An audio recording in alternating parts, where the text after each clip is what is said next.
següent vídeo està patrocinat per thehangingbook.com,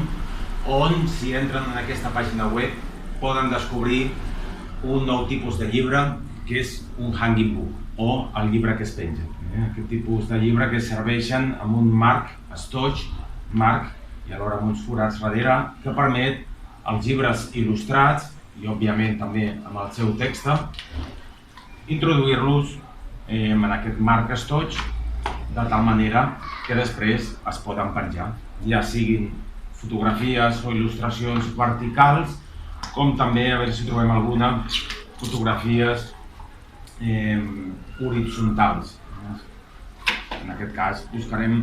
el forat aquest i despengem, quan ens hem cansat de veure el llibre, per exemple, sobre Viena, i penjaríem un altre llibre sobre el modernisme català. I bé, continuem caminant, ara ja estem entrant a la part mitja de la Rambla. Aquí farem un altre bon cop d'ull a una de les pastisseries més famoses de Barcelona, Escrivà, que havia sigut la Casa Figueres, que és una altra gran mostra d'aparadorisme modernista, amb aquestes maneres de fer d'art total, que vol dir una barreja de diferents arts aplicades, on podem veure sobretot mosaic, lletres d'or, que normalment es feien amb pa d'or, aquí a la cantonada, aquest baix relleu d'una pagesa que agafa blat per fer la matèria prima dels pastissos o del pa, que és el blat, per fer farina. I les dues entrades amb aquest arc de mig punt tan generós que descarrega alhora en dos petites fornícules on s'ensenyen els pastissos i les pastes alimentícies, i també veiem aquest organicisme tan típic del modernisme, en vez d'empotrar una estructura de fusta cúbica o rectangular, sembla com si sorgís d'una manera orgànica de la mateixa paret de l'edifici. La mateixa tipografia també mostra aquesta tendència corba i desenfadada del modernisme. No són lletres rígides, sinó que es mostren toves. I aquí hi ha aquest altre petit aparador amb aquests rètols d'or que amb un pagament enganxaven a aquest pa d'or, mentre que aquí al costat tenim una altra finca o una altra obra d'Enric Sagnier amb el motiu de l'arc apuntat a la planta baixa i després a la segona planta, i tot folrat a la part superior i intermitja, aquest mosaic amb motius vegetals, probablement un card, i aquest medalló central que representa l'ofici de farmacèutic, perquè aquí hi havia una farmàcia i el mateix laboratori, la casa Doctor Genover. Mentre que a l'altra banda sí que tenim unes finques força modernistes, aquest modernisme relativament senzill, sense moltes extravagàncies, i molt ús de les arts aplicades, del color, però amb els característics balcons abombats, els ramats superiors, també amb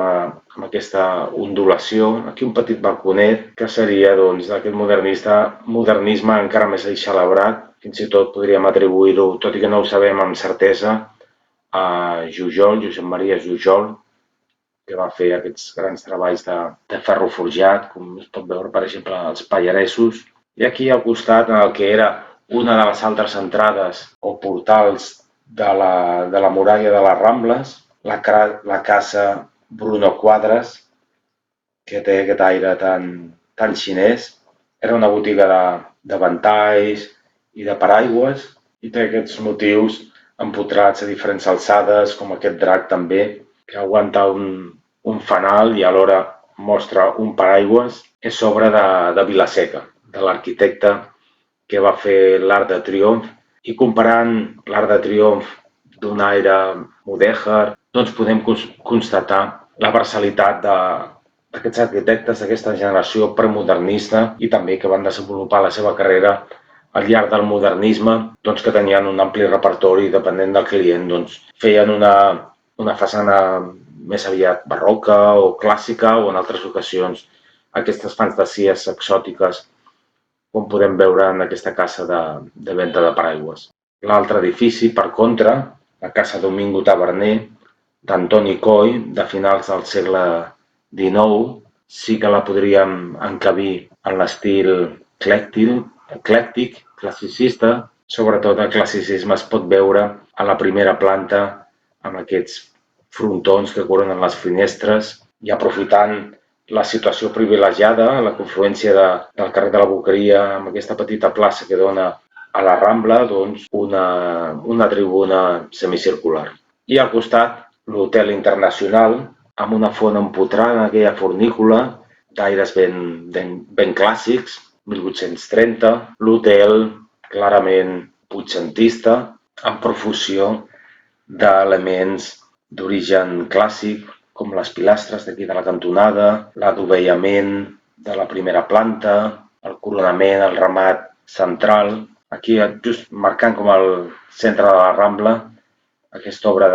de Miró, executada en les peces ceràmiques per Artigas. I aquí tenim l'Òpera de Barcelona, el Liceu, del 1845, que marca el caràcter de la burgesia catalana, no vinculada a un estat propi. S'ho van pagar ells, no ho va pagar, diguem, l'erari públic o la corona, que depenia, òbviament, com avui en dia, de l'erari públic, sinó que eren com feien la societat i entre tots els burgesos, grans burgesos, doncs, van decidir fer-se un palau per mostrar la seva riquesa i que podien anar a veure l'òpera i que podien pagar la quota, però alhora, doncs, sense fer un gran dispendi econòmic, la qual cosa doncs, es veu en el tipus de façana força plana i força senzilla. Aquí podem veure la decoració de la casa a quadres, ple de motius del Japó, de la Xina, com aquí probablement un cirerer amb aquestes flors blanques, aquesta forma sinuosa, que també va adoptar el modernisme, que aquí encara no havia esclatat, però ja comença a treure al cap aquesta arquitectura desenfadada que vol allunyar-se de la rigidesa del classicisme. Aquí, per contra, tenim un dels arbres més típicament orientals, com és el bambú, lletres xineses o japoneses, no ho sabem del cert, i hi ha la primera planta amb aquest balcó seguit que lliga totes les façanes i també amb un motiu especialment fet per una foneria que va fer aquest tipus de balcó per aquesta casa, que és com un paraigües tancat. I per diferenciar la planta superior, una solana amb aquestes columnetes que suporten el terrat. I aquí, com comentàvem, la façana del Liceu. Aquí a mà dreta tenim el cercle del Liceu, d'un interiorisme extraordinari, una gran mostra de tota la capacitat que va tenir el modernisme per fer grans mostres d'art en totes les diferents disciplines. Hi ha pintures de Ramon Casas, hi ha treballs de Cloixonnet, una mena de triturat de vidre, hi ha també marqueteria, grans obres d'ebenisteria. I ja és posterior a l'edifici que, recordem, es va cremar, tot l'interior està refet, molt fidedigne a com era, però sí que es va salvar la façana, que és d'aquest estil que encara veu del classicisme, amb aquesta entrada porxada, amb arcs de mig punt, després la planta superior, la primera planta, aquestes dobles columnes que separen les tres grans obertures i després els laterals lleugerament més enfonsat, també amb aquests arcs de mig punt però més petits, i per donar coherència unitària a tot l'edifici, doncs també amb aquests balcons de pedra individualitzats. El motiu d'arc de mig punt, tant planta baixa, segona com la superior, que el que correspondria a tota l'amplada de les plantes inferiors, doncs es divideix en 5 arcs de mig punt i alhora a l'eix central rematat per aquest frontó circular, rematat amb una acrotera, com una mena de palmet, i un rellotge, també per la utilitat del rellotge pels ciutadans. Aquí el Cafè de l'Òpera, amb aquesta tipografia modernista, molta d'ella, doncs, probablement refeta en temps moderns, una tipografia identificable a Barcelona perquè certament va ser un dels períodes més brillants, no només per la profusió d'edificis o de botigues que es van fer, sinó per la qualitat. Els laterals, sobre el plafó de marbre, aquesta forma parabòlica que tant va utilitzar Gaudí, grans treballs de banisteria, amb aquests motius vegetals, art suntuari alhora, aquest moviment, aquest cas cap a la dreta, com d'una fulla de trèvol, sembla, vist en perfil, la rosella.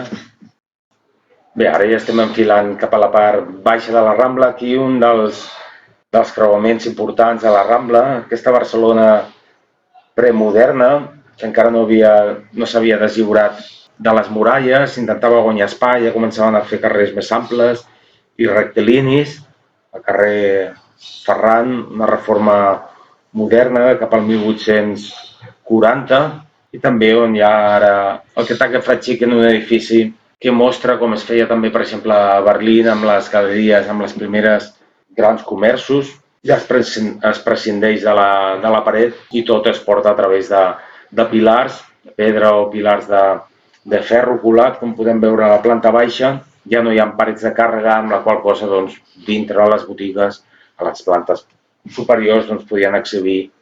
els vestits, les diferents coses, i alhora, doncs, òbviament, estava millor il·luminat. Carrer Ferran, que continuava per unió, d'unir les dues parts de Barcelona, de tal manera que unien d'una banda de les muralles a l'altra banda on està la Ciutadella, i aquí doncs, la reforma moderna del Liceu, aquí estem a la Rambla dels Caputxins, tot en el seu conjunt és la Rambla, però hi ha diferents seccions. Un dels primers hotels de Barcelona, amb aquest gran treball de fusteria, capitells lliures corintis, amb aquestes borles que pengen dels dos rotllos del capitell i els carcanyols, que és el que s'anomena en castellà l'encuta, la separació o l'espai que hi ha entre els arcs, també amb aquesta profusió de motius vegetals i una estrella de 5 puntes, els primers balcons, la H i la C, d'Hotel Oriente, i a la marquesina central, doncs aquests àngels amb les trompetes. A l'interior encara es conserva el claustre, tot i que molt reformat, més envellit, perquè lligués amb la nova funció d'un hotel, els arcs i la forma quadrangular oberta del que va ser un convent. Al igual que la boqueria que hem vist, o una comissaria de policia que també conserva un convent, doncs les esglésies, les façanes, les naus es van demolir, però sempre es conservava una part i encara es veuen parts dels claustres d'aquests antics convents. Aquí, en aquesta oficina d'informació turística, un petit motiu noucentista, amb aquesta representació del cos humà més elongada i geometritzada, nous tipus de materials, com aquests marbres que no es feien servir molt a l'època modernista, estem parlant dels anys 20, i ara veurem el que és l'entrada o la part que toca la Rambla de la plaça Reial, que també una altra vegada va ser conseqüència de la desamortització de Mendizábal, el gran solar que va deixar lliure el que havien sigut el convent dels Caputxins. És una obra de Daniel Molina, un arquitecte molt prolífic, que també va fer la façana de l'Ajuntament de Barcelona, amb aquest llenguatge classicista francès, relativament sobri, tot i que alegrat per l'arrebossat de la paret, sobretot de les plantes superiors. A les plantes inferiors s'estilava més aquest monocrom rosa, gris, de la pedra de Montjuïc, mentre que les plantes superiors s'arrebossava amb aquest color així com crema groc. I a l'altra banda treu al cap les xemeneies del Palau Güell, que va ser encarregat per Eusebi Güell, el seu gran amic i geni Antoni Gaudí, per tenir un palau familiar, en una època que Barcelona també va fer un pas endavant, va pujar una marxa amb la celebració de l'Exposició Universal del 1888 i també s'ho va construir aquí perquè el seu pare, Joan Güell, en el que avui és en dia el Centro Gallego, ja tenia aquí el seu palauet, encara amb aquests referents clàssics com les pilastres estriades, aquest frontó corbat, molt típic del barroc, i també podem veure el caduceu, aquesta mena de cerc que s'embolica per un bastó, i fins i tot una mà de la Providència amb un ull interior, que també es troba a la Sagrada Família, el qual podria ser un indici de que la donació per comprar el solar inicial, per començar les obres de la Sagrada Família, podria haver estat o sigut una donació de la família Güell. El passatge Bacardi, que conforma part de tota la reordenació urbanística i l'edificació d'aquests edificis, obra de Daniel Molina, com també aquest hotel, Cuatro Naciones. Aquí a l'època analògica doncs, hi havia una de les botigues més importants de Barcelona per comprar-se càmeres. Encara es pot veure el relleu que ha deixat el que abans eren lletres més en relleu, empotrades a la paret. Bé, aquí tenim una altra façana ben vistosa. És l'anomenada Casa Vicenta Vilaró, de Camil Oliveres, amb una accentuada horitzontalitat, però sobretot vistosa pel gran mosaic de rajola esmaltada. És encara premodernista, no hi ha cops de fuet, ni combinació de ferro forjat amb ceràmica, amb pedra, però sí que hi ha, veient aquest edifici, doncs, on constata que el modernisme no va néixer del no-res, sinó que hi havia com un caldo cultiu que ho va propiciar. El teatre principal, també obra de Daniel Molina, amb una posterior reforma, però la institució del teatre és força més antiga, és del segle XVI, i depenia de l'Hospital General de Catalunya, de Sant Pau i la Santa Creu, que està al carrer Hospital, també a la part vella de Barcelona, i era una manera de treure fons amb els tíquets que treien, doncs, amb això doncs, podien ampliar l'hospital o tenir cura dels malalts. Una altra vegada, aquesta arquitectura amb elements clàssics però no és neoclassicista, és ja doncs, el que es pot anomenar vuitcentista. Aquí fa com uns 15-20 anys van fer una reforma per obrir una botiga de begudes, de petit supermercat, i van descobrir el que hi havia darrere d'una falsa paret, que són aquestes extraordinàries columnes d'aquest exotisme en una època que, com es pot veure a l'interior de plaça Reial, amb uns nens amb unes corones indianes o les mateixes palmeres, doncs demostra l'influx que va arribar a Catalunya del contacte mercantil que tenia Catalunya amb Cuba, amb Venezuela, amb Puerto Rico. Sembla que és com el tronc d'una palmera. Aquí hi havia un altre portal del 30 claus, al carrer dels Escudellers, perquè a l'edat mitjana i fins al segle XVIII probablement hi havia els que feien no escudella per menjar, sinó com una mena de pots de ceràmica o de terracota, de terracuita. I aquí un monument, el que diuen que és el pare del teatre modern català, Serafí Pitarra, i molt original aquest monument d'Agustí Querol i el que és el basament, l'obra arquitectònica de Pere Falqués, perquè és una pedra gens emprada pels monuments de Barcelona. Si vas a Montserrat sí que es troba això, però aquí no, que és el conglomerat. No sabem del cert si de Montserrat, perquè no és l'únic lloc que hi ha conglomerat. Hi ha altres indrets, tot i que com a gran muntanya, Montserrat és el més brutal, i doncs una combinació ben original, probablement l'única a tot el món, ens atreviríem a dir, conglomerat per la bassa, el basament, i ja sembla en marbre blanc pel que és la figura de Serafí Pitarra. A l'altra banda, aquests plafons verticals que separen les 4 fileres de finestres i balcons, el que s'ha anomenat l'arquitectura romàntica, de cap al 1850, i aquí l'arquitecte continua els arcs els portals rematats en mig punt per donar entrada a un carreró que es diu Arc del Teatre, precisament. Tot aquest món darrere la Rambla. La Rambla doncs, configurava com un gran passeig més elegant, on també es barrejaven, no? Des de les classes populars fins a l'alta burgesia, però sí que ja darrere de la Rambla hi havia aquest submón molt més empobrit, més marginal i amb molta més delinqüència. I a poc la Rambla es va obrint, sempre flanquejat per aquests plataners i aquests quioscos també tan farcits de souvenirs, ja no de diaris com acostumava a passar. juntament amb les cabines de telèfon que ja han passat a la història, doncs també probablement hi haurà algun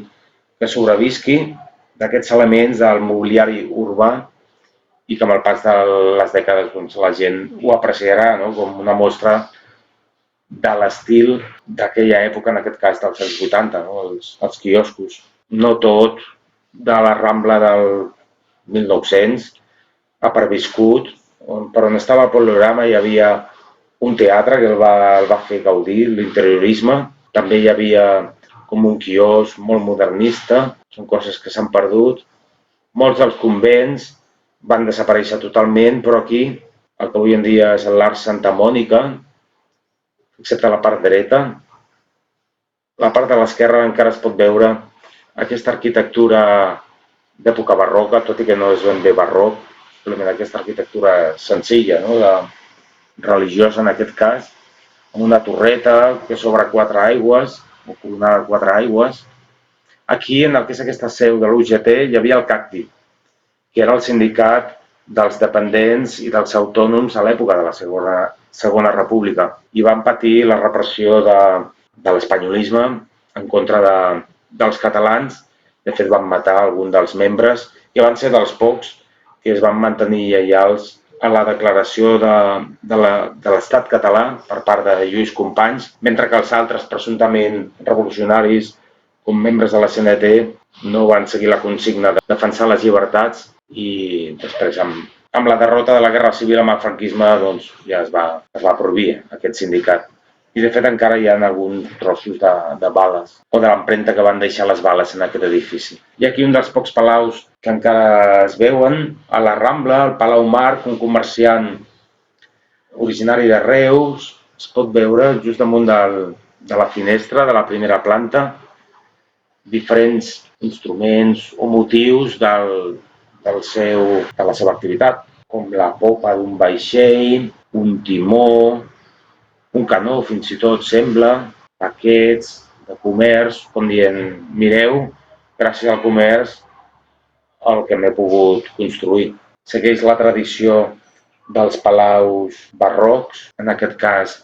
força sobri, sense molts gerros i escultures que decorin la façana o la cornisa o el terrat, però sí aquests elements clàssics com els tapitells, jònics, tot l'entablament amb aquest just damunt de com un doble o triple entablament. I tot i que és un palau, tal com que després, 50 anys després, ja no s'estilava entre les classes dominants, ja vivien en finques,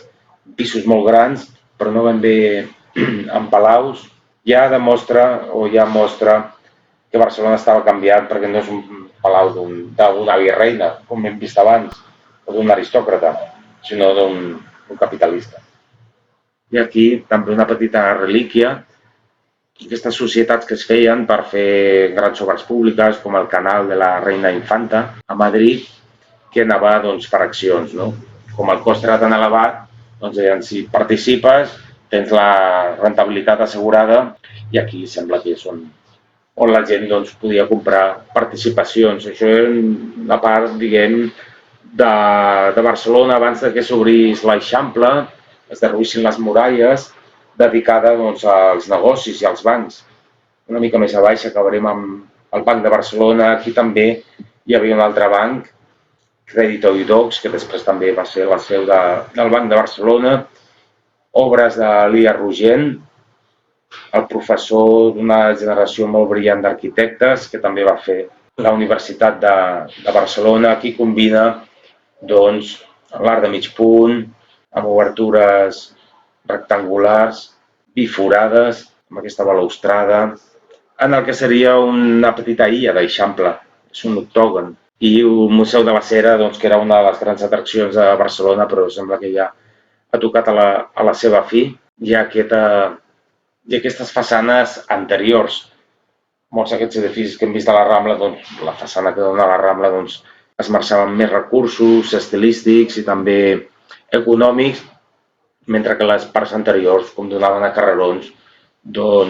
eren molt més senzilles. Ja aquí estem sortint una altra vegada, veiem al final hi ha la Rambla, una de les anomenades Fonts Wallace. Aquest senyor Wallace era un filàntrop, un mecenes que va donar un munt de fons a París i algunes també a Barcelona. A Barcelona són com no 3 gràcies, són com 4 noies. Les 4 gràcies és un disseny de Charles Auguste Le Bourg. I bé, com dèiem, aquí la Rambla ja es comença a obrir com si fos un delta, que és el que era, on desembocaven els sediments que venien de la serra de Collserola, part de la serralada litoral catalana. Aquí, quan Catalunya va ser conquerida pels espanyols, els militars van requisar grans solars i hi ha 2 edificis de l'exèrcit espanyol. Aquí és on estava el Banc de Barcelona, que porten molts anys, per no dir dècades, tancats, però ara sembla que finalment hi ha un pla per restaurar-ho, sobretot a l'interior. A l'exterior encara està en força bon estat, però a l'interior, després de tants anys tancats, deu estar ple de ratolins i d'insectes, i fins i tot de males herbes. Aquí també hi havia un dels altres portals. Barcelona estava tancada no només per la part, de terra, sinó per la part de mar. Hi havia la muralla de mar que anava fins a les drassanes i després de drassanes ja lliga amb el carrer paral·lel. Veiem aquesta arquitectura ja dels anys 30, per no dir 40, arquitectura pobra però pretesament rica per l'exhibició d'elements clàssics com columnes, capitells o fins i tot algun que altre remat força ridícul, com algunes escultures que semblen hipermusculades dels germans Usler. Fins fa poc, passats 30 anys de l'acabament de la dictadura, encara hi havia l'aguilucho, el símbol franquista, la qual cosa demostra que els militars sempre van ser uns franquistes, i finalment, a l'època de Zapatero, si no m'equivoco, van canviar-ho per l'escut constitucional. Aquí hi havia un dels grans convents de Barcelona, dels franciscans, és obra d'Adolf Florença, un arquitecte força prolífic en aquesta època de la primera postguerra, i com dèiem, acabarem aquí fent una bona ullada al que va ser la seu del Banc de Barcelona, un dels primers bancs moderns del capitalisme espanyol, i ara ja han començat a cobrir amb aquesta xarxa, però es veuen aquestes 2 dones que són al·legories una altra vegada del comerç i de la indústria, que estan damunt d'aquest frontó voladís en forma de lluneta, i després just a baix amb aquestes metopes i triglifs, les pilastres que separen els diferents cossos verticals, i aquí és on, com poden llegir, fonien els canons. I bé, és la Rambla, un dels eixos principals de la Barcelona d'abans i d'avui.